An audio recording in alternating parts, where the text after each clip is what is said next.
नमस्कार बंधुरा पारो रान्नाघर ब्लगे आपनादेरके अनेक अनेक स्वागत। तो देखुन आज আমি একটা জায়গায় গিয়েছিলাম আর ওখানে গিয়ে মন্দিরটা চোখে পড়লো। দেখুন কত সুন্দর মন্দিরটা, আর ভিতরে যে মা কালী, দেখুন আপনাদেরকে না দেখে থাকতে পারলাম না, ভাবলাম আপনাদেরকে একবার দেখাই।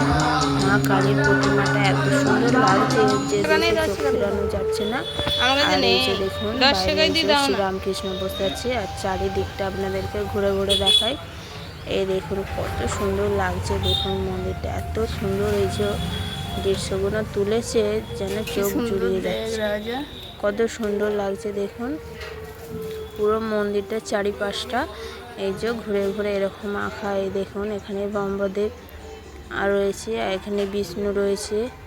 আর এই যে দেখুন কত সুন্দর লাগছে, দেখুন এত সুন্দর লাগছিল যে ওখান থেকে আসতে ইচ্ছা করছিল না। আর পুরো মন্দিরটার এই যে চারিদিকে সাজানো রয়েছে, আর এইদিকে দেখুন ডাকিনী রয়েছে, এই দেখুন এদিকে ডাকিনী, আর এইদিকে রয়েছে মা কালী। দেখুন মা কালীর আর একটা রূপ, দেখুন কত সুন্দর লাগছে। মন্দিরটা চারিদিক ঘুরে ঘুরে আপনাদেরকে দেখাই, এত সুন্দর লাগছিল, খুব সুন্দর লাগছিল দৃশ্যটা। আর এইদিকে এই যে মা সারদা বসে রয়েছে, আর এই যে দেখুন এটা মেন হচ্ছে দরজা, ওখানে রয়েছে মন্দিরের ভিতরে মা কালী। তো এই যে দেখুন আমি এসেছিলাম, আর ও দেখুন মা সারদাকে ধরে দাঁড়িয়ে রয়েছে।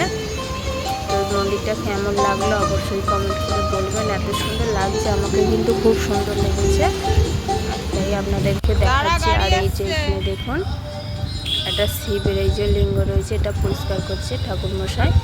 আর এই যে সিঁড়ি দিয়ে নেমে যাচ্ছিলাম, আর ওর কাণ্ড দেখুন আপনাদেরকে দেখাই, দেখুন ও কি কাণ্ড করছে। এই দেখুন ওই যে রয়েছে ওখানে যে গরুর এটা রয়েছে, ওই যে দেখুন ওতে গিয়ে বসে পড়েছে, দেখুন কাণ্ড দেখেন। যেহেতু বাচ্চা উঠতো সেরকম জ্ঞান নেই যে ওখানে বসতে হয় না। তো দেখুন মন্দিরটা পুরোটাই ঘোরা হয়ে গেছে, আর এই যে গেট রয়েছে। তো ঠাকুরমশাই বললো গেটটা এঁটে দিতে, তাই এঁটে দিলাম, দিয়ে চলুন এবার বাড়িতে যাব। আর এই যে বাড়িতে এসে দেখুন আপনার দাদা কি করছেন, দেখুন পুরো রান্নাঘরটা একদম চারিদিক সব ছড়িয়ে দেখুন রান্নাঘরটার অবস্থা করেছে। দেখুন পুরো রান্নাঘরটা সব ছড়িয়ে ছিটিয়ে একভাবে একাকার করে ফেলেছে।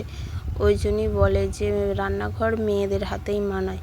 আর এখানে দেখুন রান্না করছিল কুমড়ো ডাঁটা দিয়ে মাংস, আর এই যে আলুগুলো ভেজে রেখেছে, আর মাংসটা ওখানে কষাতে দিয়েছে। তো দেখুন আপনাদের দাদা বাড়িতে ছিল, আমি ছিলাম না, তা আমার আসতে দেরি হচ্ছিল দেখে ওই রান্না চাপিয়ে দিয়েছিল। আর এই যে দেখুন মাংস কষাচ্ছে, আর এর মধ্যে দিয়েছে কুমড়ো ডাঁটা। তো আপনার দাদা কুমড়ো ডাঁটা দিয়ে মাংসটা কিন্তু খুব সুন্দর বানায়। তো দেখুন কত সুন্দর লাগছে।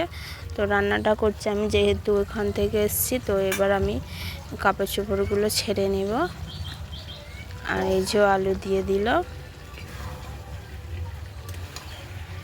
দেখুন আমি হলে কিন্তু এরকম করে ছড়িয়ে ছিটিয়ে করতাম না, যেহেতু আপনার দাদা অত ব্যবস্থা করে বা অত পরিষ্কার করে না, তাই যেমন পেরেছে তেমন করে দেখুন রান্না করছে। গোটা রান্নাঘরটা ছড়িয়ে ছিটিয়ে রেখেছে।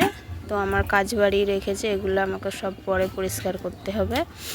তো ওখানে রান্না করছে, আর আমি এই যে কাপড় চোপড় ছেড়ে ফেলেছি, আর রান্না হয়ে গেছে। আর এই যে দেখুন গরম গরম ভাত আর শসা, আর এই যে দেখুন কুমড়ো ডাঁটা দিয়ে মাংসের তরকারি।